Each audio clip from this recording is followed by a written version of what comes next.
Just imagine waking up one morning in 1886 on the Western frontier.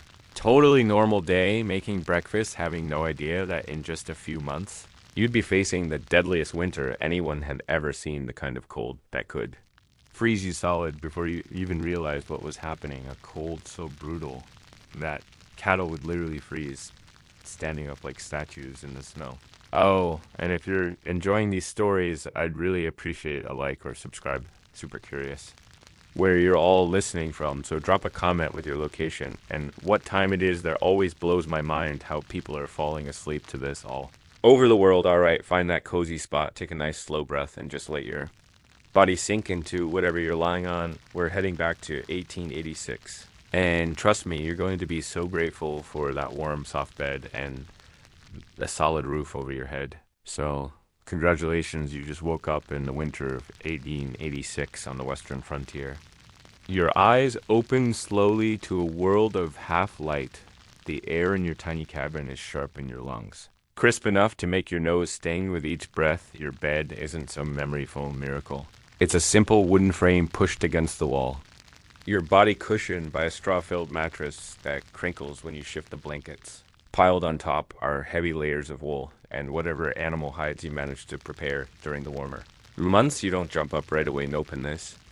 The morning ritual begins with just lying there, summoning the courage to leave the relative warmth of your bed because the fire went out hours ago, and the temperature inside isn't much better than outside the windows if you're lucky enough to have glass ones and not just oiled paper or frosted over completely delicate. Patterns of ice have formed overnight nature's artistry that would be beautiful if it wasn't a reminder of just how cold it is. In the dimness, you can see your breath clouding in front of your face. You reach one hand out from under the covers and instantly regret it. The air feels like it could shatter. This isn't just cold, this is the kind of cold that has teeth. It bites at your exposed skin, making it sting. Then go numb alarmingly fast. Finally knowing that delaying won't make it any easier, you throw the covers back and quickly pull on the clothes you've kept in bed with you overnight. You learned that trick months ago, keeping tomorrow's clothes tucked into the foot of your bed means they're not ice cold when you put them on smart, right? The pioneers figured out all kinds of little hacks like that. Your feet hit the plank floor and you wheezy even through your wool socks. The cold boards send a shock. Up your legs, better get that fire going now. Getting a fire started in the morning was basically a race. Against frostbite, people didn't mess around. This was survival, not comfort. You hurry to the small iron stove in the corner of your cabin. The ashes from last night are cold, but you've prepared for this. Beside the stove is a small pile of kindling thin strips of wood, and perhaps some dried grass or paper if you've got it. Most importantly, you've kept a container of matches close by, maybe even in your pocket while you slept, to keep them dry with fingers already growing stiff from the cold. You arrange the kindling, add a few slightly larger sticks, and strike. Amidst the tiny flame seems impossibly fragile against the vast cold. The room, but you cup your hand around it, protecting it like the precious thing it is. One thing about the Wild West winters, they taught you real quick what mattered in fire was life. The kindling catches, and you feel the first wave of relief wash over you. Then you add a few small splits of wood and finally some larger logs. The cast iron stove begins to warm. First, just the metal itself, then gradually radiating heat into the room. It'll be a while before the cabin feels anything close to comfortable, but at least now there's hope. But here's where it gets interesting. You're probably picturing logs of firewood, right? If you lived near forests, that's what you'd use, but across much of the Great Plains, trees were scarce, so you know what people burned instead? Buffalo chips. Yeah, that's exactly what it sounds like. Dried buffalo dung. And when the buffalo were hunted to near extinction, cow chips took their place. Sounds gross to us now, but it was brilliant actually once. Dried, these chips burned hot and steady. Without much smell, they were everywhere. On the plains, free for the gathering, they could be stored easily, and they were a lifesaver when the nearest tree might be miles away. You open the small door of your stove and carefully add a few buffalo chips to the growing fire. They catch quickly and soon. The stove is properly hot. You hold your hands close, letting the warmth seep back into your stiff fingers. The relief is incredible, like when you come in from a freezing day and wrap your hands around a hot mug of coffee. That simple pleasure of warmth returning to cold limbs outside the world is still dark. The sun won't rise for another hour or so. Winter days are short out here, giving you precious little daylight to get everything done, and there's always so much to do just to stay alive. Your cabin isn't big or fancy. We're talking maybe 14 by 16 feet, about the size of a modern bedroom, one room where you do everything: cook, eat, sleep. And on days when the weather is too harsh to go out work on indoor chores, the walls are made of logs if you're in a wooded area, with the gap stuffed with mud, moss, clay, whatever was available to keep the wind out. Or maybe you live in a sod house. A soddy out on the treeless plains, many settlers built their homes from blocks of prairie sod cut from the ground, thick walls of dirt and grass roots. Stacked like bricks, these houses were actually pretty good insulators, cooler in summer and warmer in winter than a drafty wooden cabin, but they had their own problems: dirt, constantly sifted down from the ceiling bugs, and even snakes could make themselves at home in your walls, and a heavy rain might just start dissolving your house. You move around the cabin getting ready for the day. There's a small table, maybe a bench or stool, possibly a trunk, where you keep your few extra clothes and personal items. The windows, our tiny glass was expensive and hard to transport, and every window was a place where precious heat could escape. Some cabins didn't have windows at all, just a door and maybe a hole in the roof to let smoke out. Speaking of which, as your fire really gets going, the cabin begins to fill with a thin haze of smoke. No chimney is perfect, especially not the hastily constructed ones in pioneer cabins. You've gotten used to it. Though a little smoke is a fair trade for not freezing to death. The stove is now hot enough to cook on, so you set a cast iron pot on. Top inside is water probably collected from a nearby stream or melted from snow, and some dried beans that have been soaking overnight. You add a small piece of salt pork if you're lucky enough to have it, and that's breakfast started. It'll take a while to cook, but that's fine. You've got chores to do. You pull on more layers before heading outside, staying warm. It wasn't just about having a big coat. It was about strategic layering. You start with long underwear, what they called long johns, made of wool or flannel. These covered you from ankle to wrist, trapping a layer of warm air against your skin. Next comes a heavy shirt, probably flannel or wool again. Wool was the miracle fabric of frontier life. It keeps you warm, even when wet, which is crucial when sweat or snow might be soaking through your clothes. Cotton, on the other hand, was deadly in winter. Once wet, it loses all insulating properties and actually draws heat away from your body, the saying when cotton kills. Over the shirt goes a wool vest, giving your core extra protection. Then a thick wool coat or jacket on your legs. Heavy wool trousers, often with a layer of leather chaps over them if you'll be riding your feet. Get several pairs of wool socks. And sturdy leather boots, waterproofed with beeswax or animal fat on your hands. Mittens work better than gloves for keeping your head, so settlers never went bareheaded. In winter, a wool hat pulled down over your ears was standard. For those who could afford it or make it themselves, fur was even better than wool, beaver, rabbit, buffalo. These natural insulators kept animals warm through the harshest conditions and could do the same for humans. A fur-lined coat and hat could mean the difference between life and death in a blizzard. And speaking of blizzards, that's what you're worried about today. The sky has that strange heavy look that old-timers had learned to recognize. A storm is coming. You step outside and cold hits you like a physical force. It's not just the temperature, though that might be 20. Below zero, it's the wind out on the plains. There's nothing to break that wind. No hills, no forests, just flat land stretching for miles. The wind gathers speed and strength, cutting through layers of clothing. Like they're nothing. Your first job of the day is caring for whatever livestock you have, maybe a cow for milk, a few chickens, hopefully a horse or a mule. These animals are not just farm equipment or food sources, they're your partners in survival. You depend on each other. The small barn or lean-to where they shelter isn't much warmer than outside, but at least it blocks the wind. The animals have huddled together overnight using each other's body heat to stay warm. Their breath rises in clouds, and the smell of hay and manure is almost pleasant compared to the sterile emptiness of the winter air you break. The ice that's formed on their water trough, it might be inches thick, and refill it with water you've carried from the well or stream. Then you give them hay or whatever feed you've managed to store up. If you're running low, you might need to give them less than they want. It's a hard calculation. Keep them healthy enough to Survive, but make the feed last until spring as you work your fingers and toes begin to ache with cold, despite your layers. This isn't the mild discomfort of a chilly day. This is the early warning of frostbite, not to ignore it, people. Didn't respect the cold, lost fingers, toes, ears, noses. You've seen it happen to neighbors, seen the blackened flesh that never heals right. So you head back inside to the blessed warmth of your stove. Your breakfast has been simmering all this time, filling the cabin with the rich smell of beans and pork you eat quickly standing by the stove. The hot food warms you from the inside out, giving you energy for the hours ahead. Outside, the wind is picking up, driving tiny particles of snow and ice. That sting when they hit exposed skin. You need to prepare for what's coming. Winter storms on the frontier weren't just inconvenient, they were lethal. The blizzard of January 1887 was one of the worst. 16 inches of snow fell in as many hours. The temperature dropped to 46 below zero in some places. The wind whipped the snow into drifts that could completely bury a house people got lost trying to reach. Their barns from their back doors, think about that, just a few yards from safety, but in the blinding.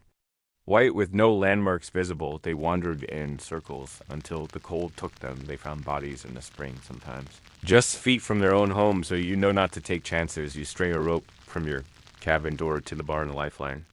To follow when visibility drops to zero, you bring in extra firewood or buffalo chips. Piling them by the stove, you check your food supplies, mentally calculating how long you could last if the storm keeps you snowbound for days or even weeks in. Then you wait. There's a strange heavy silence that comes before a big snow, like the world is holding its breath. The birds have gone quiet. They've either fled south long ago or they're hunkered down, conserving energy. Even the wind seems to pause. Then it begins. First, just a few flakes drifting down lazily, but soon the snow is coming fast and thick, driven sideways by the wind that's found its voice. Again, it howls around the corners of your cabin, finding every tiny crack and gap in the walls. The little drifts of snow form on the inside windowsills. You add more fuel to the fire, building it higher than you normally would heat his life. Now, the temperature outside is dropping rapidly.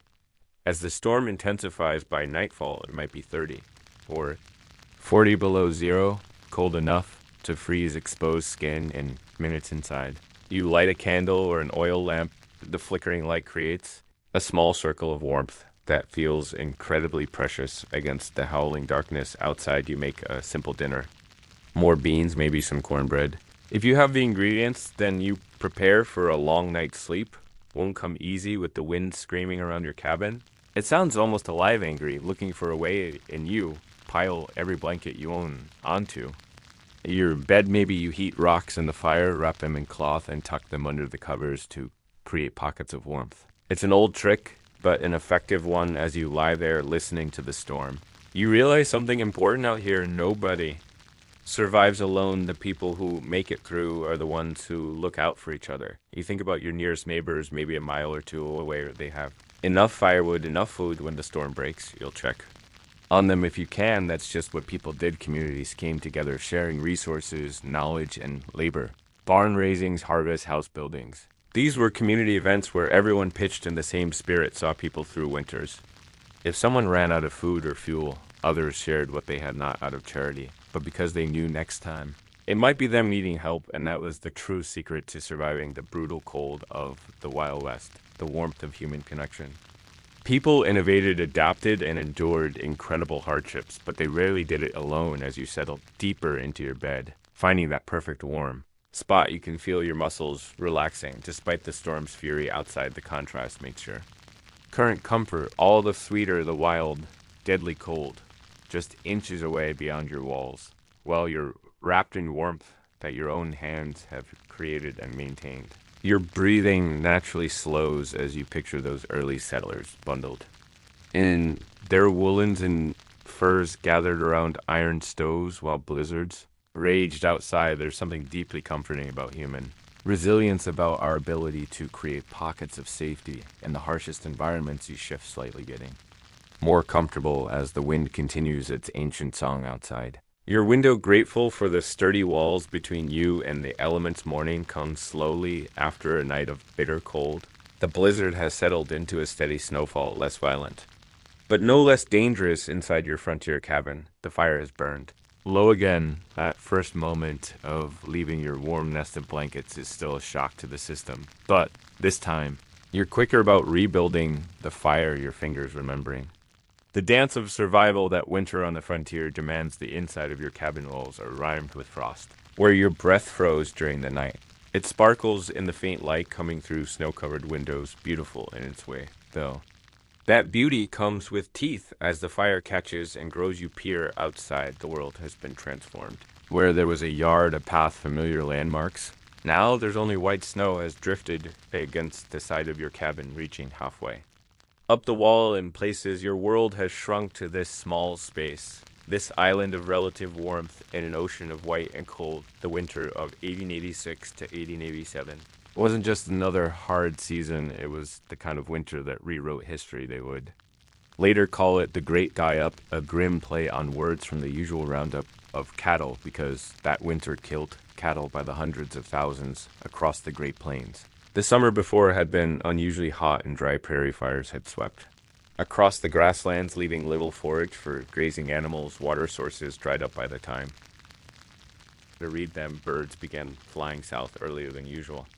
Beavers collected more wood than normal for their winter stores. Some cattle grew thicker, shaggier coats than they typically would, but many of the newer settlers, especially the big cattle ranches from the east or Europe, didn't recognize these. Signs they hadn't learned the language of the land yet when November brought the first snows earlier, and heavier than anyone expected. Those who had prepared began to worry. Those who hadn't prepared began to suffer. As you stir your morning porridge, perhaps oats or cornmeal if you're lucky, maybe just flour and water. If supplies are running low, either you think about food and winter food. Isn't just about staving off hunger, it's about fuel for your body's internal fire. It's about survival, settlers. And Native Americans alike understood that winter required different eating habits. Diets shifted to include more fats and proteins nutrients that help generate body heat and maintain energy through the long cold months. Pemmican, a mixture of dried meat, fat, and sometimes dried berries, was one of the most important survival foods. Created by indigenous peoples and adopted by fur traders and settlers, it provided dense, long-lasting nutrition that could sustain a person through the harshest conditions. Your own winter stores might include preserved meats, salt pork, smoked venison, dried beef root vegetables, like potatoes, turnips, and carrots stored well in root cellars or in a pinch buried in straw-filled boxes under your bed where they wouldn't. Freeze-dried beans, corn, and flour were staples. Dried fruits provided rare sweetness and vital nutrients. Every frontier family became experts in food preservation out of necessity. Smoking, felting, drying, these weren't crafty hobbies like they might be today. They were essential skills that kept starvation at bay when fresh food was impossible to come by. The fires blazing, now warming the small space of your cabin. You add a chunk of precious coffee to a pot of water, if you have it, the bitter drink was worth its weight in gold during winter, not just for the warmth, but for the burst of energy it provided if coffee is too scarce. You might make tea from pine needles, not delicious, but rich in vitamin C and helpful for preventing scurvy. When fresh fruits and vegetables are long gone outside, the livestock need tending despite the weather. You bundle up layer by layer, creating a cocoon of warmth around your body before facing the onslaught of cold, the clothing that protected people. During frontier winters wasn't just functional, it was ingenious. Let's look at it piece by piece from the inside out next to your skin. You wear long underwear, what they called long johns. These weren't the lightweight thermals we have today. They were thick, often made of wool or flannel, covering you from ankle to wrist. They might be one piece, a union suit with a button-up flap in the back, or two separate pieces either way. They created that first essential layer of insulation around your body. The fabric of your long johns matters enormously. Cotton was actually dangerous in winter. Once wet from sweat or snow, it loses all insulating properties and draws heat away from your body. Wool, on the other hand, maintains most of its insulating ability. Even when wet, it also naturally wicks moisture away from the skin, keeping you drier and therefore warmer. Over your long johns goes a shirt, probably flannel or wool again. Women might wear a heavy dress with multiple petticoats for extra layers. Men often added a wool vest, providing another layer of warmth for the vital organs in your core. Then comes a heavy coat, or jacket. Wool was common, but fur was better. If you could get it, buffalo coats were prized for their incredible warmth. Bear skin beaver, rabbit, all made excellent winter wear. A good fur coat could last decades if properly cared for on your legs. Men wore heavy wool trousers, semi-ties with an extra layer. Underneath, in the coldest weather, cowboys often added leather.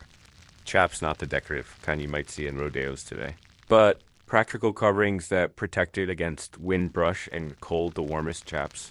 Or woolies made from Angora goat hides with the fur still on these shaggy chaps could help a rider. Withstand hours in the saddle during freezing conditions, your feet get special attention because frostbite often attacked extremities. First, multiple pairs of wool socks, then sturdy leather boots waterproofed with beeswax or animal fat. Some people used foot wraps instead of or in addition to socks, pieces of cloth strategically wrapped around the feet for insulation handswear. Protected by mittens rather than gloves when possible, since keeping your fingers together allowed them to share. Warmth, the best mittens had fur on the outside and wool on the inside, with long gauntlets that extended up the forearm to prevent snow from getting in at the wrist. And finally, they had enormous amounts of body heat escape through your head, so no one went bareheaded, and winter fur hats with ear flaps were ideal. Some people added a wool scarf wrapped around the lower face and neck. Creating a sort of primitive balaclava fully dressed for winter, a frontier settler looked a bit like a walking bundle of furs and wool. It wasn't pretty or convenient. Layers made movement awkward, and fine manual tasks became difficult with mittened hands, but it kept you alive. You finish dressing and brace yourself for the blast of cold as you open your cabin door, even expecting it. The intensity is shocking. The air is so cold, it feels solid, like you're pushing through it rather than moving in it. Your breath freezes instantly, tiny ice crystals forming in your beard or on your scarf. The snow is deep, maybe 2 feet or more, with drifts much higher in places. Breaking trail to the barn or animal shelter is exhausting work each step requires. Lifting your foot high and pushing through the snow after just a few yards, you're breathing hard and sweating under all those layers, which is actually dangerous. Sweat can freeze against your skin once you stop moving rapidly, drawing heat from your body. You've strung a guide rope from your cabin to the animal shelter for exactly this situation. When visibility is poor and disorientation is deadly, keeping one gloved hand on the rope. You push forward, the animals greet you with steaming breath and restless movements. They're hungry, thirsty, and confined by the weather, just as you are. Your first task is breaking the ice on their water trough. It might be inches thick after a night of below zero. Temperatures, then you distribute hay or feed, carefully measuring out what they need. Feed has to last until spring, and in a winter like 1888687. Spring might be a long time coming for the big cattle ranchers of the plains. This winter was catastrophic. Prior to 1886, the cattle industry operated mainly on the open range. Huge herds roamed freely across unfenced grasslands, fattening themselves on the abundant native grasses. Ranchers simply turned their cattle loose, rounded them up for branding in the spring, and gathered what they could for market in the fall. This system worked well when winters were mild and grass was plentiful, but it created the perfect conditions for disaster when the weather turned brutal. Those free-range cattle had no shelter from the blizzards, no supplemental feed when snow covered the grass, and nowhere to go when the temperatures plummeted. The winter of 1886 to 87 changed. Ranching forever, cattle died by the thousands, frozen in place where they stood stacked against fence lines, where they had tried to escape the wind or simply starved when they couldn't reach food under the deep snow by spring. Carcasses littered the plains. The stench, as they thawed, was unimaginable. Rivers were clogged with dead animals. Washed downstream by the spring melt, ranchers who had been worth fortunes in the fall found themselves bankrupt by Spring. Theodore Roosevelt, who owned a ranch in the Dakota Territory, lost over half his herd and their own hay for winter feed, and built fenced pastures and shelters. The romantic image of vast herds roaming free across endless plains was replaced by the more practical reality of managed grazing and winter preparation. You finish tending the animals and make your way back to the cabin again, following the lifeline of your guide rope. The physical labor has warmed you, but also tired you. Winter is exhausting. Every task takes more energy, more planning, more care back inside. You shed your outer layers, hanging them near but not too near the stove to dry any moisture from snow or sweat.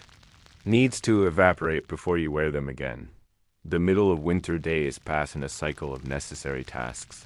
Keeping the fire going, melting snow for water. If your well or stream is frozen or inaccessible, perhaps doing indoor repairs or crafts mending. Harnesses, making candles, knitting warm socks, preparing food, checking on animals, and always watching the sky. When the subtle signs that tell you what the weather might do next winter. Change daily routines dramatically, people's schedule. Essential outdoor chores for the warmest part of the day, usually between 10 o'clock a.m. and 200 p.m. heavy labor was minimized to conserve energy. When food might be limited, travel was killed, except in emergencies, but winter also created a different kind of community, isolated in their cabins or farms. Settlers couldn't physically gather as often, but they became more interdependent. If someone ran low on food or fuel, neighbors shared what they had after storms. People checked on one another, sometimes digging through snow drifts to reach buried cabins. For many Native American tribes, winter was traditionally a time of community gathering, storytelling, and passing down cultural knowledge. Extended families would camp together, sharing resources and protection. The winter count, a pictorial history of the tribe recorded on buffalo hide, would be brought out and new events added, connecting each generation to those that came before winter. Also required mental adaptations. The short days, long nights, and social isolation could lead to what settlers called cabin fever. Restlessness, irritability, and sometimes more serious depression or even psychosis. Those who thrived developed strategies to keep their minds engaged, reading crafts, music, games, and storytelling. The early afternoon brings a subtle change in the weather. The constant snowfall begins to taper off, and occasionally the cloud cover thins, enough to allow watery sunlight to filter through. It's not exactly a break in the storm, but it's a brief respite. You take advantage of the slightly improved conditions to check your immediate surroundings, the condition of your cabin's roof under the weight of snow, any drifts that might be blocking. Necessary paths, the state of your woodpile or fuel supply. The world outside is transformed and strangely beautiful. The snow has rounded every sharp edge, buried every familiar landmark. It sparkles in the filtered sunlight like millions of tiny diamonds. The air, when not being driven by wind, has an extraordinary clarity and stillness that seems almost supernatural to modern sensibilities. There's a profound silence, broken only by the occasional creak of snow-laden branches or the distant call of a hardy winter bird. It's beautiful, yes. But beauty in winter could be deadly if it lured you into complacency. Many settlers described the hypnotic effect of certain winter conditions. The peace and beauty that made them want to rest just for a moment in the snow. But giving into that urge often meant never getting up again. The cold would dull your senses, slowing your heart and breathing until you simply drifted from sleep to death, so you admire the transformed landscape. Quickly then return to the safety of your cabin. Inside you add more fuel to the fire and consider dinner winter. Meals were often stews or soups that could simmer all day, making the most of limited ingredients and providing hot filling nourishment perhaps. You're making a bean soup with a small piece of salt pork for flavor, or a stew of preserved meat, and root vegetables, bread, or biscuits would be baked near the fire.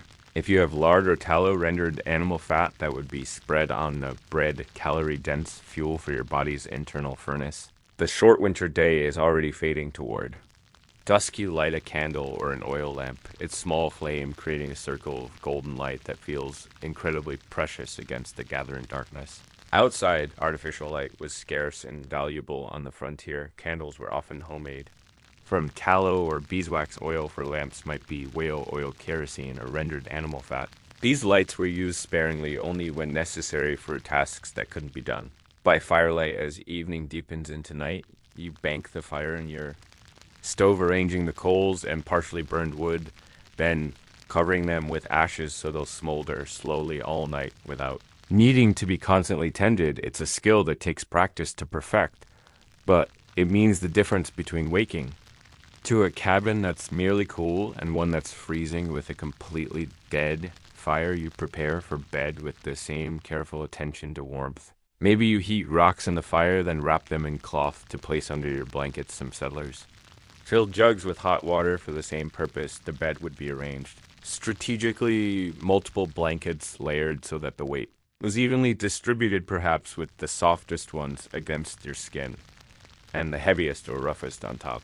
As you settle in for the night, your thoughts might turn to spring. It seems impossibly distant in this frozen world. But you know it will come eventually. The snow will melt, the grass will green, life will return to the dormant landscape. That hope, that certainty of eventual change helped generations of settlers endure winters that tested the limits of human resilience. They survived, not just through physical preparation and adaptation, but through the mental fortitude that allowed them to see beyond the immediate hardship to the renewal that would follow. You pull the blankets up to your chin, feeling the pleasant weight of them pressing you gently into the mattress. The cabin is quiet except for the occasional pop or shift of the fire. In the stove outside, the wind has picked up again, but its howl seems distant and unimportant now that you're wrapped in layers of warmth. Your body feels heavy with the honest fatigue of a day spent in the business of survival. Each muscle gradually releases its tension as you breathe slowly and deeply. There's a profound satisfaction in having met the challenges of another winter. Day, having kept the fire burning, the animals fed your small space of safety intact against the vastness of cold. Outside, as your breathing slows naturally, you gaze at the faint orange glow of the banked fire visible through the cracks in the stove door. That small light is a beacon of human ingenuity and perseverance, the ability to create warmth and safety. Even in the most hostile environments, you shift slightly, finding that perfect, comfortable position, feeling your shoulders drop and your jaw relax as the quiet darkness of a frontier night settles around you like a familiar friend. The blizzard settles into a rhythm over the next few days, sometimes raging with renewed fury, sometimes easing enough to allow brief ventures. Outside, inside your frontier cabin, you've settled into a rhythm too. The harsh realities of winter have imposed a kind of simplicity on daily life that has its own strange comfort. Morning comes with the now familiar routine. The shock of cold air as you leave your warm bed, the careful rebuilding of the fire, the layers of clothing, the trek to care for animals, the constant never-ending vigilance against the cold that waits just outside. Your walls patient and hungry, but today something is different as you step outside. You notice the wind has died down completely. The air is still brutally cold. Your breath freezes instantly, and your beard or on has finally cleared to a pale, distant blue in this moment of relative calm. You decide to check on your nearest neighbors and the isolated homesteads of the frontier neighbors. Might be miles apart, but the bonds between them were often stronger than in more populated places. Winter survival depended on community as much as individual preparation. You harness your horse to the sled or wagon if you're fortunate enough to have one. If not, you might set out on horseback or even on foot. The distances that seemed manageable in summer became treacherous journeys. In winter, either way, you dress in your warmest layers, pack some food and a blanket. Getting stranded between destinations could be fatal, and set out. Breaking trail through deep snow is exhausting work. Even with a horse, the animal plunges forward, snow sometimes reaching its chest, while the sled or wagon behind cuts a path that might be used for days or weeks to come. You keep your eyes fixed on landmarks, a distinctive tree, a rise in the land, the smoke from a distant chimney getting lost. In this white vastness would mean death. Navigating in winter was a serious skill on the frontier without the benefit of GPS, cell phones, or even reliable maps. Travelers relied on intimate knowledge of the landscape and careful observation. Native Americans and experienced settlers could read subtle signs invisible to the untrained eye. The way certain trees leaned, the pattern of stars, the behavior of local wildlife, they passed this knowledge down through generations, creating mental maps that were often more detailed and practical than anything on paper. For newer settlers, winter travel was riskier. Many tied bells to their horses so that if they became disoriented in a sudden snowstorm, the sound might guide them back to their wagon or sled. Others strung guide ropes between buildings on their own property to prevent getting lost between house and barn stories. A band of people found frozen just yards from their own doors, having become disoriented in whiteout conditions. After what feels like hours of careful progress, you spot your neighbor's cabin. A small dark shape against the overwhelming white smoke rises from the chimney in a straight column, a good sign that someone is alive and well inside. Your arrival is Met with genuine joy, winter visitors were rare and welcome breaks in the isolation that could stretch for weeks or months. You're ushered inside to Thor by the fire, offered whatever food and drink is available. Hospitality was never refused in.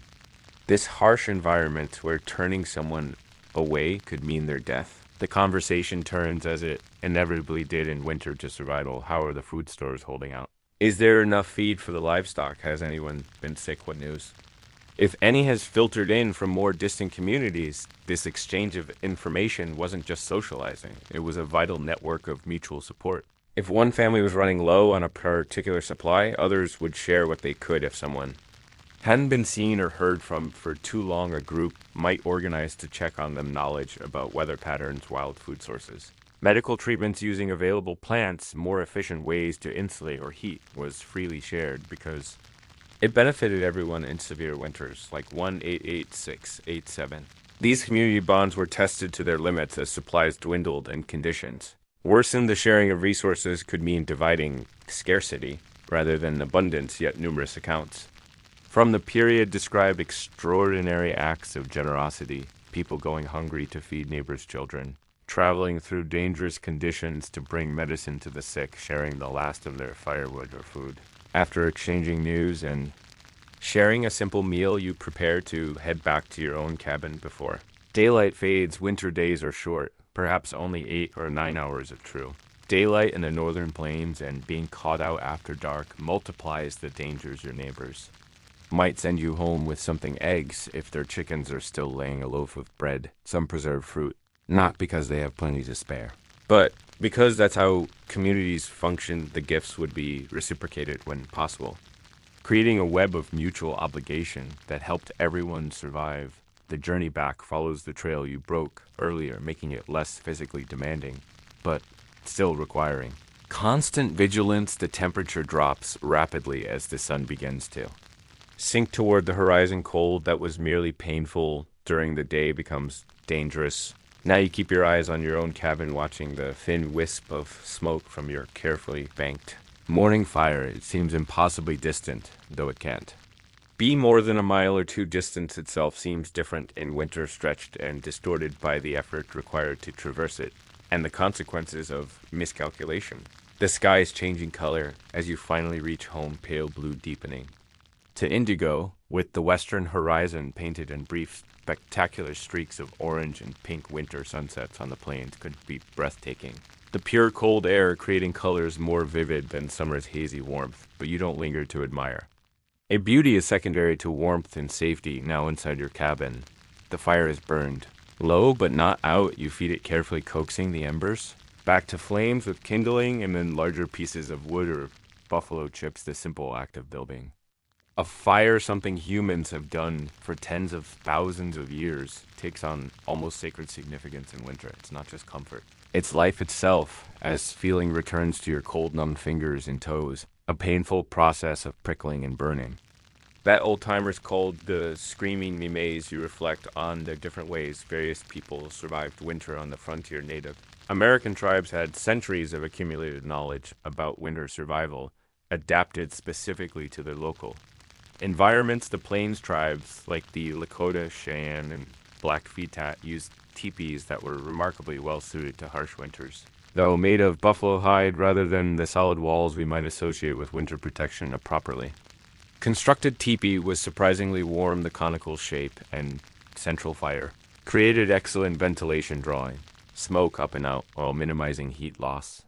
The outer cover could be raised or lowered depending on conditions, and inner lining created an insulating airspace while also preventing drafts in the coldest weather. The bottom edge would be banked with snow for additional insulation. TPS could also be taken down and moved quickly if game migrations or weather made a change of location necessary. The plains tribes also adapted their entire way of life to the seasonal cycle. Many followed the buffalo herds in summer and early fall, then wintered in sheltered river valleys where wood was available, and the worst of the wind was blocked. Their winter camps were community affairs with extended families and groups, camping together for mutual support and protection. For European settlers, winter survival strategies depended partly on where they came from. Scandinavian Immigrants already familiar with harsh winters brought techniques, like double wall construction where two wooden walls were separated by a layer of insulating material. German settlers introduced cast iron stove were more efficient then. Open fireplaces radiating heat evenly while using less fuel. Those who came from milder climates had a steeper learning curve. There are heartbreaking accounts of families from England, Italy, or the American South who weren't prepared for the intensity of plains winters. Some died, others survived only through the intervention of more experienced neighbors who taught them essential skills. One of the most remarkable winter dwellings was the dugout, literally a home dug into the side of a hill or into the ground itself with an earthen roof supported by salvaged timber. These homes looked primitive, but were actually excellent. Of bread, some preserved fruit not. Because they have plenty to spare, but because that's how communities function, the gifts would be reciprocated when possible, creating a web of mutual obligation that help everyone survive. The journey back follows. The trail you broke earlier, making it less physically demanding, but still requiring constant vigilance. The temperature drops rapidly as the sun begins to sink toward the horizon. Cold that was merely painful during the day becomes dangerous now. You keep your eyes on your own cabin, watching the thin wisp of smoke from your carefully banked mooring.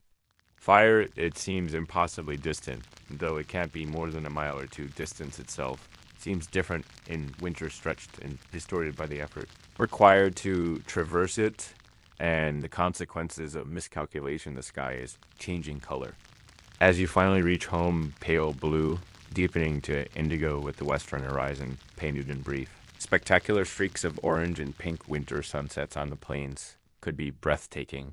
The pure cold air creating colors more vivid than summer's. Hazy warmth, but you don't linger to admire it. Beauty is secondary to warmth and safety now inside.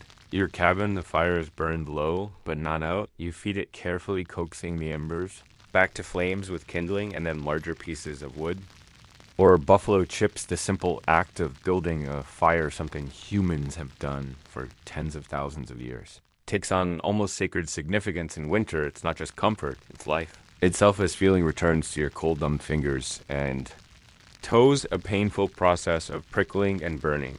That old-timers called the screaming mime as you reflect on the different ways various peoples survived winter on the frontier. Native American tribes had centuries of accumulated knowledge about winter survival adapted specifically to their local environments. The Plains tribes, like the Lakota Cheyenne and Blackfeet, used teepees that were remarkably well suited to harsh winters, though made of buffalo hide rather than the solid walls.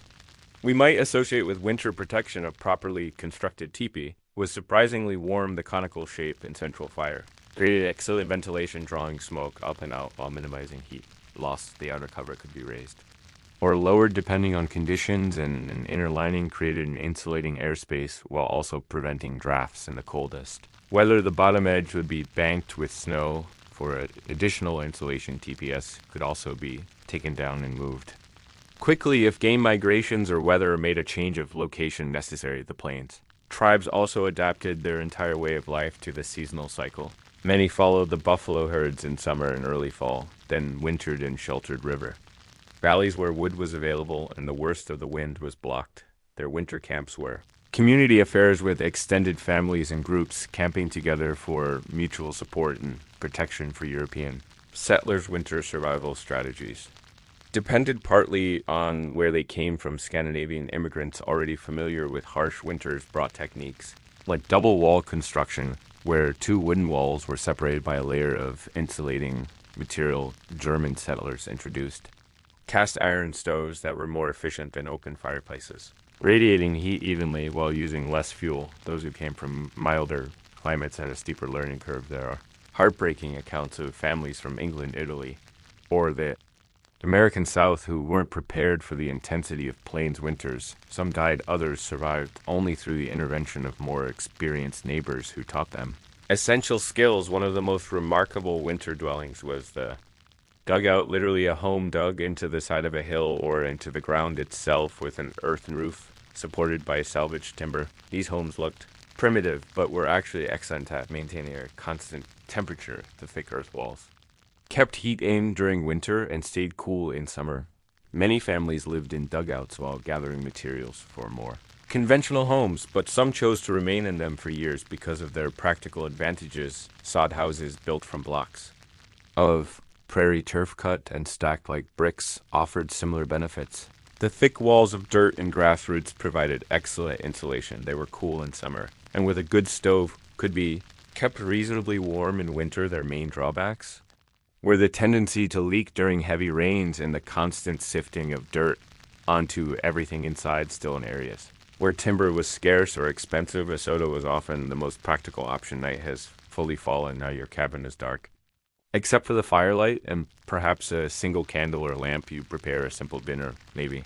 The last of a stew that's been simmering all day, stretching a small amount of meat, with more plentiful beans, turnips, or potatoes, food preservation, was a critical skill for winter survival without refrigeration, keeping food edible through months when nothing fresh could be grown.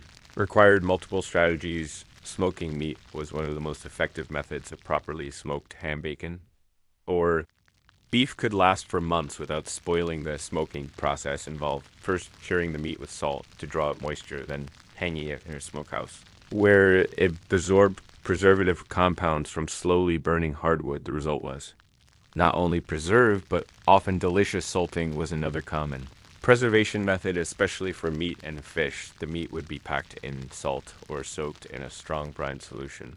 The salt drew out moisture and created an environment hostile to bacteria. Properly salted meat could last an entire winter, though it required thorough soaking before cooking to make it. Palatable root vegetables like potatoes, carrots, turnips, and onions could be stored in root cellars, underground rooms, or pits where the Earth's stable temperature kept them from freezing or spoiling. A well-constructed root cellar maintained temperatures just above freezing. Even when outside temperatures plunged far below zero, fruits were often dried in the summer. Sun then reconstituted in winter for pie sauces or just eating, as is berry, apples, peaches.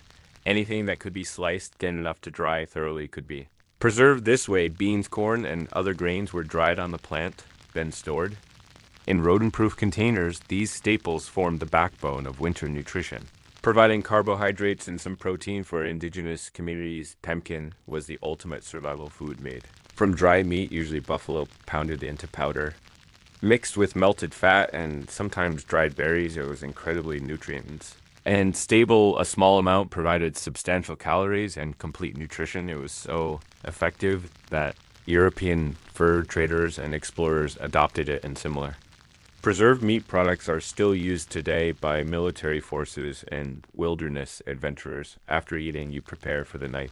Ahead, the fire is carefully banked, not too low that it might go out during the coldest hours before dawn, but not so high that it wastes precious fuel. You might heat stones or fill jugs with hot water to place in your bed, creating pockets of warmth that will last for hours. The nighttime routine included careful attention to security doors, or barred not just against unlikely human intruders, but against the more common threat of desperate predators seeking warmth, or food windows were shuttered or covered with blankets to prevent heat loss.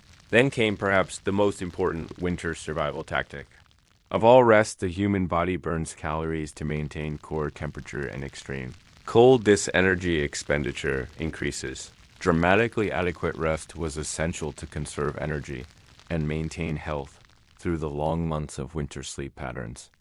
On the frontier differed from our modern schedule without abundant artificial light. People generally slept when it was pattern of first sleep and second sleeping for several hours after nightfall, again waking for an hour or two of quiet activity around midnight before returning to sleep till dawn. This biphasic sleep pattern appears in records from many pre-industrial societies and may actually be more natural for humans in our modern expectation of a single uninterrupted night's sleep. In winter, it allowed people to check and feed fires during the coldest part of the night without having to fully wake from deep sleep. As you settle into your bed, pulling heavy blankets up around your shoulders, your mind might drift to spring. It seems impossibly distant, but experience has taught you it will come eventually. The snow will melt the grass, will return the birds, will sing again. That certainty, that knowledge of the cycle's inevitability, sustain people through even the harshest Winter's not optimism exactly, but a realistic understanding that nothing, not even winter, lasts forever your muscles. Relax one by one as the warmth of your bed cocoons you against the freezing night, the contrast between the deadly cold, just inches. Away beyond your walls and the nest of safety. You've created makes the comfort all the sweeter the sound of the wind, which picked up again. After sunset seems to emphasize rather than threaten your security, now your breathing naturally falls into. A slow, steady rhythm in and out, the strain of the day's work gradually fades from your limbs. Replaced by a pleasant heaviness, your mind drifts to the neighbors. You visited the web of human connection that makes survival possible in this harsh landscape. You feel a sense of belonging, of being part of something resilient and enduring. Outside, the winter night deepens, stars appear in impossible numbers, brilliant against the black sky, in a way that city dwellers rarely experience now. Moonlight reflects off the snow, creating a strange silvery half-light that's bright enough to cast shadows. Your eyelids grow heavy as you picture that silent, beautiful world. Outside, continuing its ancient cycles while you rest, gathering strength. For tomorrow, your breathing slows as you sink deeper into comfortable warmth. The contrast with the frozen world outside making your current comfort all the more precious the days begin to blend together in the rhythm of winter survival each morning. Brings the same challenges, the fire to be rebuilt, animals to be tended, water to be melted from snow or broken from ice, the constant battle against cold that never fully retreats, yet within this routine there are subtle changes that only those attuned to the land would notice. The sun rises slightly earlier each day, sets a few minutes later. The quality of light shifts, becoming a touch stronger, less watery. These almost imperceptible changes are promises written in the sky. Spring will come, though winter still holds the land firmly in its grip in your frontier. Cabin, you've developed a system for getting through these long days and nights. Every task is organized around conserving heat and energy while maintaining the essentials of life. The fire in your stove or fireplace is the heart of this system, never allowed to go out, completely carefully managed to provide maximum warmth with minimum fuel near the stove. You've created a space for drying mittens, socks, boots placed where they can lose moisture without scorching. Damp clothing in winter wasn't just uncomfortable, it could be deadly. Drawing precious heat from the body far from the stove. In the coldest corners of your cabin, you store foods that need to stay. Frozen meat, perhaps, or containers of milk that freeze into a sort of primitive ice cream. The cabin itself might be fairly small by modern standards. Perhaps 14 by 16 feet for a typical one-room structure in this limited space. Every item has its place.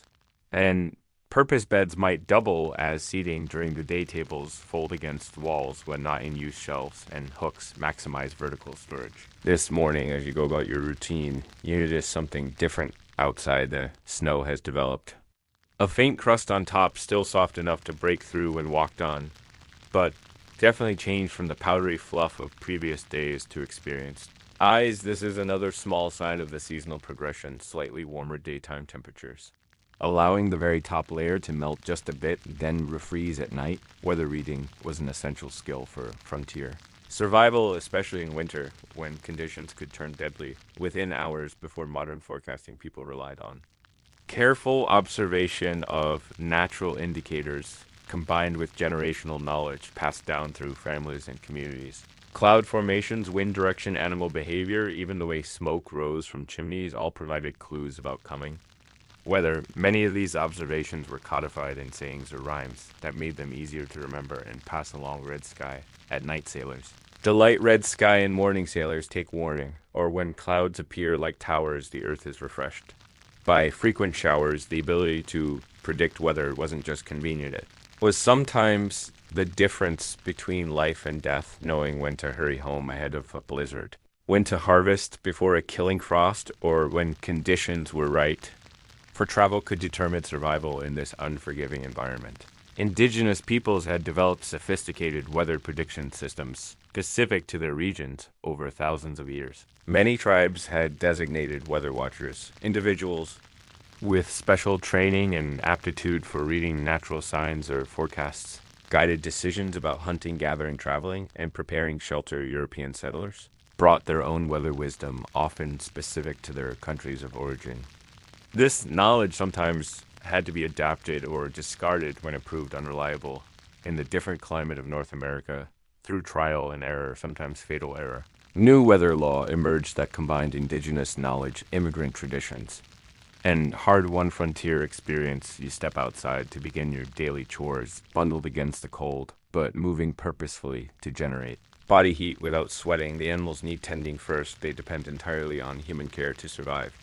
Winter in their domesticated state, the livestock, perhaps a milk cow, a few chickens, maybe a pig being fattened for spring slaughter, have their own ways of adapting to cold animals. Naturally grow thicker coats as winter approaches. They huddle together for shared warmth and shelter from wind when possible. But domesticated animals required human intervention to survive extreme cold barns and other shelters. Needed to be as carefully prepared for winter as human dwellings cracks were sealed against.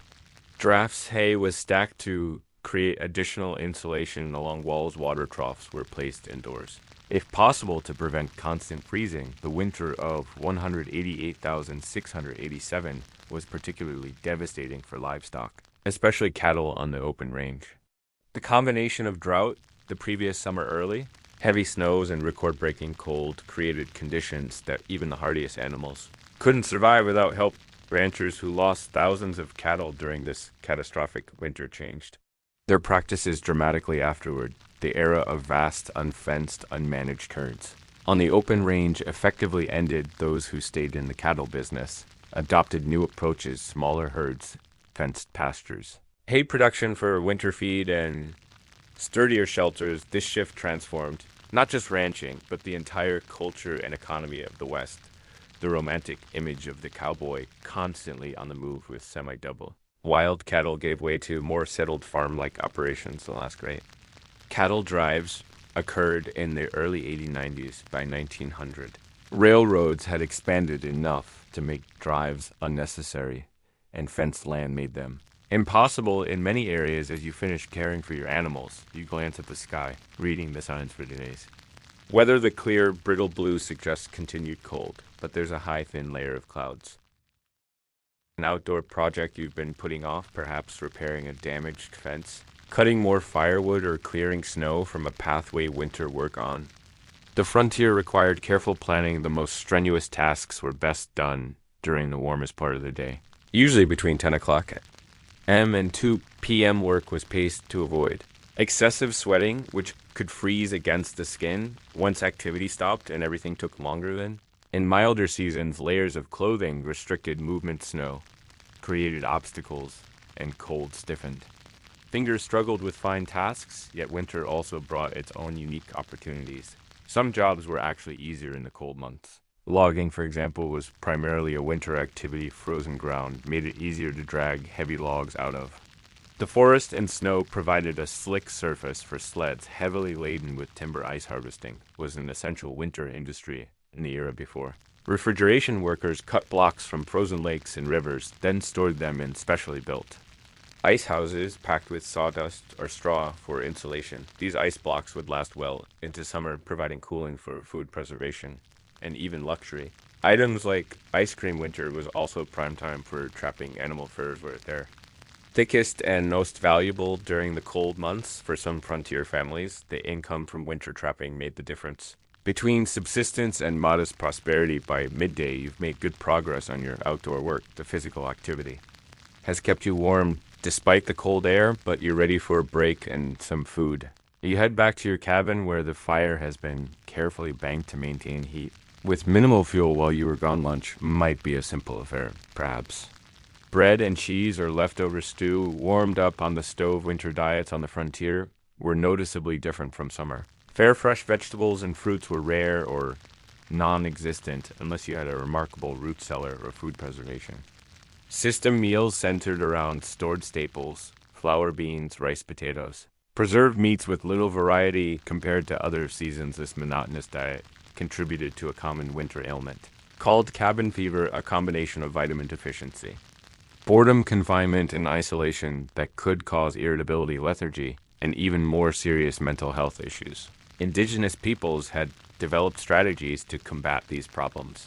Many tribes harvested vitamin-rich plants like rose hips and fall and preserve them specifically for winter use. They also maintain active social calendars during winter months with ceremonies, games, and storytelling sessions that kept communities connected and engaged. Despite confinement, settlers adopted some of these practices and developed their own traditions to cope with winter isolation.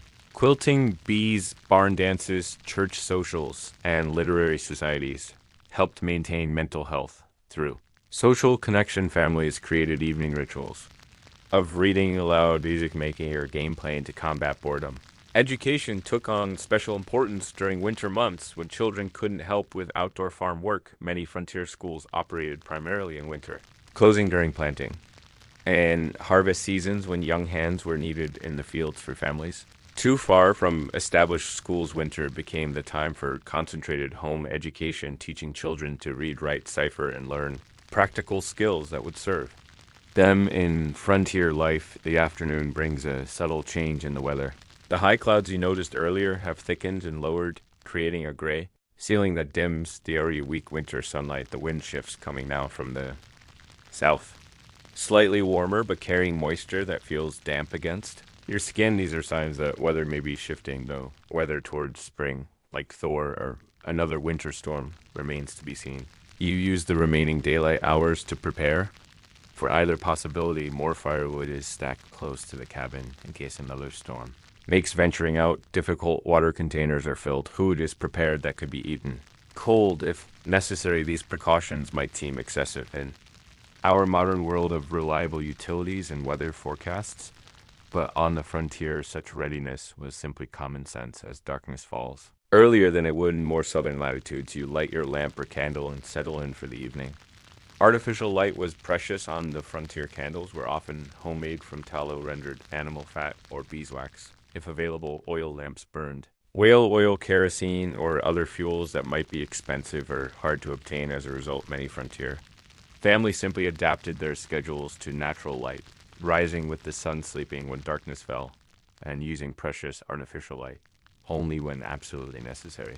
This early nightfall created long evening hours, especially in winter. How these hours were filled depended on the family's resources, education, and traditions. Reading was common among literate families who had books or newspapers, though the latter might be weeks or months old by the time they reached remote homesteads. Handcrafts flourished during these evening hours. Whittling, carving, sewing, knitting, quilting, weaving. These weren't just hobbies, they produced essential items for family use or for barter with neighbors. A skilled craftsperson might make furniture, tools, clothing, or decorative items. During the enforced indoor time of winter, music was another common evening pastime. Even humble frontier homes might have a fiddle, harmonica, or penny whistle. Singing required no instruments at all and could be enjoyed by anyone. Folk songs, hymns, and ballads were passed down through generations, preserving cultural heritage and providing entertainment long before recorded music existed. Storytelling reached its height during winter evenings. Families shared tales of their ancestry, recounted historical events, or simply made up stories to entertain one another. These oral traditions served multiple purposes: entertainment, education, cultural transmission, and strengthening of family bonds for indigenous communities. Winter was traditionally the season for certain sacred stories. Many tribes had traditions that specified some tales could only be told when snow was on the ground, enforcing a seasonal rhythm to their oral literature that corresponded with natural cycles. Your own evening might include any of these activities, depending on your background and resources, perhaps. You read by lamplight for an hour, mend clothing that's shown wear during daily chores, or simply sit by the fire planning the next day's tasks or remembering winters past. The sounds of a winter night on the frontier were distinctive: the crackle of the fire, the occasional settling of logs in the cabin walls as they contracted in the cold, the distant howl of a wolf or coyote, the wind's constant conversation with every obstacle in its path. These sounds formed a kind of music that modern ears, accustomed to the constant background noise of technology, might find either unsettling or profoundly peaceful as bedtime approaches. You bank the fire for the night, carefully arranging the coals and partially burned wood, then covering them with ashes so they'll smolder slowly until morning mist. Technique mastered through practice and sometimes learned through bitter Experience meant the difference between waking to a cabin that was merely cool and one that was freezing with completely dead fire. The bed calls to you now a simple wooden frame with a straw-filled mattress that's nothing like our modern pillow. Tops, but feels welcoming after a day of physical work. Blankets have been warming near the fire and are now arranged in careful layers. Perhaps wool on the bottom where it touches your skin, then heavier hides or quilts on top you might place heated. Rocks wrapped in cloth at the foot of the bed or fill jugs with hot water for the same purpose. These would radiate warmth for hours, taking the deadly chill off the bedding and helping. Winter and spring. You return to your cabin after checking on animals and assessing the changes brought by the slight thaw inside. The familiar space feels different too. The air less dry, the perpetual chill less pervasive. You still build your evening fire, but perhaps with slightly less urgency than during the depths of winter dinner. Might include something special tonight. Perhaps the last of preserved summer berries, mixed into cornbread, or a bit of honey saved for celebration. These small luxuries marked important transitions on the frontier where seasons shape life more directly than in our calendar-driven modern world. As you prepare for sleep, your routine remains similar to winter nights, though, with subtle adjustments perhaps. Fewer blankets on the bed, less banking of the fire since freezing to death is no longer an imminent threat. The gradual easing of survival pressure brings its own kind of peace, a relaxing of the constant vigilance that winter required. You settle into your bed, feeling the familiar comfort of the straw mattress that has cradled your body through months of cold nights. The blankets still create a pleasant weight, though not as heavy as during January's brutal cold outside. Nightbirds have returned their occasional calls, marking another sign of the turning season in this quiet moment between wakefulness and sleep. You might reflect on the winter now potentially ending, the challenges faced, the skills honed, the deeper understanding gained of both human capability and natural power. There's pride in having endured, satisfaction in problems solved, gratitude for the community that made survival possible, and hope for the warmer days to come. This cycle of seasons, each with its dangers and gifts, its work and rest, structured frontier. Life in ways we've largely forgotten, modern Americans rarely orient their lives around weather or daylight hours. We've created artificial environments that remain largely consistent, regardless of outside conditions. This has brought undeniable benefits, but perhaps also disconnected us from rhythms that shaped human experience for most of our history. The lessons of winters like 188,687 remain relevant not just as historical curiosities, but as practical wisdom for resilience in the face of challenges beyond our control. The frontier settlers and indigenous peoples who survived extreme conditions did so through a combination of preparation, gathering resources during times of plenty, developing skills before they were desperately needed, creating systems that could withstand stress adaptation, changing practices based on local conditions rather than clinging to familiar but unsuitable methods, learning from experience and observation,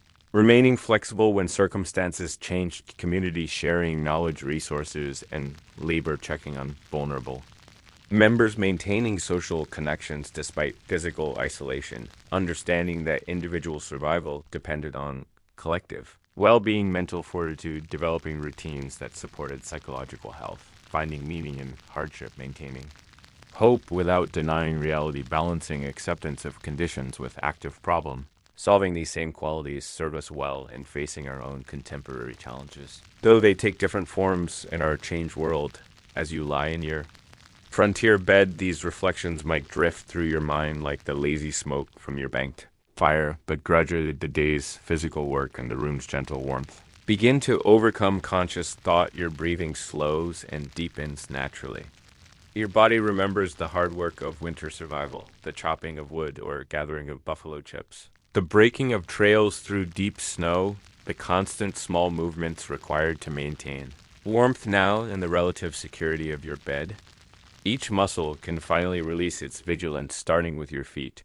A pleasant heaviness spreads upward through your body. Your toes, which have spent months curled against cold floors and frozen ground, can now uncurl and relax completely. The soles of your feet, tough from work but sensitive to the contrast between cold and warmth, now rest comfortably against the bed. Your ankles, which have stabilized you through snow and ice all winter, can release the tension the heaviness moves. Up into your calves and knees, legs that have carried you through drifts and storms, now able to rest fully your thighs. Powerful muscles that have worked so hard for so long can surrender to the supporting mattress beneath them, your hips and lower. Back often strained by winter's awkward movements and heavy lifting settle. More deeply into the bed, each vertebra seems to sigh with relief as it aligns. Naturally supported perfectly, your abdomen relaxes the breath, moving easily now without the tension of cold or fear to constrict it. Deep, slow breaths come naturally, each one carrying you further into comfort. Your chest expands and contracts at a steady rhythm. The heart beating strong but calm within your shoulders, which have carried so many literal and figurative burdens through the winter, can finally release completely. They broaden and soften, sinking into the bed beneath. Your arms grow heavy at your sides, hands that have stayed clenched against cold, now able to open. Fingers uncurling into restful positions, the back of your neck lengthens slightly as tension melts away. Your jaw, often tight from cold or concentration, softens. Your tongue rests easily in your mouth, your lips relax, and the tiny muscles around your eyes release their watchfulness. Even your scalp, which has been covered against cold for months, can relax now, sending pleasant tingles across the surface of your head. Your thoughts, like your breath, begin to slow and drift, becoming less distinct. More dreamlike, the sounds around you, perhaps the occasional crackle from the stove, the distant call of returning spring birds. The soft settling of the cabin itself become part of a gentle background that cradles rather than interrupts your descent towards sleep. This is how people have fallen asleep for thousands of years, gradually, naturally in rhythm with the world around them without artificial light to disrupt. Circadian rhythms without digital stimulation to keep the mind racing. Sleep came as an extension of day's end, a natural transition rather than an abrupt switch on the frontier. Sleep patterns changed with the seasons. Longer in winter's darkness, shorter in summer's extended light, this natural variation following the Earth's rhythms rather than fighting them may have contributed to overall health. Despite other hardships, your breath continues. Its slow, steady rhythm in and out, each exhalation seems to carry you deeper into relaxation. Each inhalation brings fresh peace. Rather than renewed alertness, your consciousness begins to fragment rational thought, giving way to the gentle kaleidoscope of pre-dream images and sensations. You might see fragments of the day, just past the glint of sun on wet snow, the steam rising from a horse's back, the texture of rough honeyed wood under your hand, or perhaps images from deeper memory emerge, the faces of family far away. Landscapes from childhood, moments of connectional beauty that the mind treasures and returns to. In this liminal space between waking and sleeping, the frontier night deepens around your cabin, perhaps stars wheel slowly overhead, their cold light filtered through windows to cast faint patterns on your cabin walls where clouds might gather, promising more weather changes as winter reluctantly yields to spring. Either way, the darkness outside makes the small circle of security inside. Your bed, your shelter, your life preserved through winter's worst feel all the more precious. Your eyelids grow heavy now, too heavy to keep open even if you wanted to. But there's no need for vigilance anymore. No reason to fight the sweet pull of sleep. Each breath becomes slightly deeper, slightly slower, your heartbeat gentle and regular. The weight of your body against the bed feels perfect, as if you're being held exactly as you need to be. The day's concerns what? Of your feet tough from work, but sensitive to the contrast between cold and warmth, now rest comfortably against the bed, your ankles, which have stabilized you through snow and ice all winter, can release their tension. The heaviness moves up into your calf and knees, legs that have carried you through drifts and storms, now able to rest fully. Your thighs, powerful muscles that have worked so hard for so long, can surrender to the supporting mattress beneath them. Your hips and lower back, often strained by winter's awkward movements and heavy lifting, settle more deeply into the bed. Each vertebra seems to sigh with relief as it aligns, naturally supported perfectly. Your abdomen relaxes, the breath moving easily now without the tension of cold or fear to constrict it. Deep, slow breaths come naturally, each one carrying you further into comfort. Your chest expands and contracts at a steady rhythm, the heart beating strong but calm within your shoulders, which have carried so many literal and figurative burdens through the winter can finally release completely. They broaden and soften, sinking into the bed beneath. Your arms grow heavy at your sides, hands that have stayed clenched against cold, now able to open, fingers uncurling into restful positions. The back of your neck lengthens slightly as tension melts away. Your jaw, often tight from cold or concentration, softens, your tongue rests. Easily in your mouth, your lips relax, and the tiny muscles around your eyes release.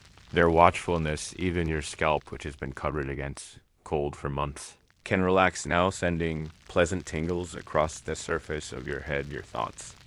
Like your breath begin to slow and drift, becoming less distinct, more dream the sounds around. You perhaps the occasional crackle from the stove, the distant call of returning spring birds. The soft settling of the cabin itself become part of a gentle background that cradles rather than interrupts your descent towards sleep. This is how people have fallen asleep for thousands of years, gradually, naturally, in rhythm with the world around them, without artificial light to disrupt circadian rhythms, without digital stimulation to keep the mind racing. Sleep came as an extension of the day's end, a natural transition, rather than an abrupt switch on the frontier. Sleep patterns changed with the seasons, longer in winter's darkness, shorter. In summer's extended light, this natural variation, following the Earth's rhythms rather than fighting them, may have contributed to overall health. Despite other hardships, your breath continues its slow, steady rhythm in and out. Each exhalation seems to carry you deeper into relaxation. Each inhalation brings fresh peace rather than renewed alertness. Your consciousness begins to fragment, rational thought giving way to the gentle kaleidoscope of pre-dream images and sensations you might see. Fragments of the day, just past the glint of sun on wet snow, the steam rising from a horse's back, the texture of rough honeyed wood under your hand, or perhaps images from deeper memory emerge.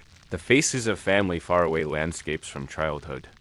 Moments of connectional beauty that the mind treasures and returns to in this liminal space between waking and sleeping, the frontier.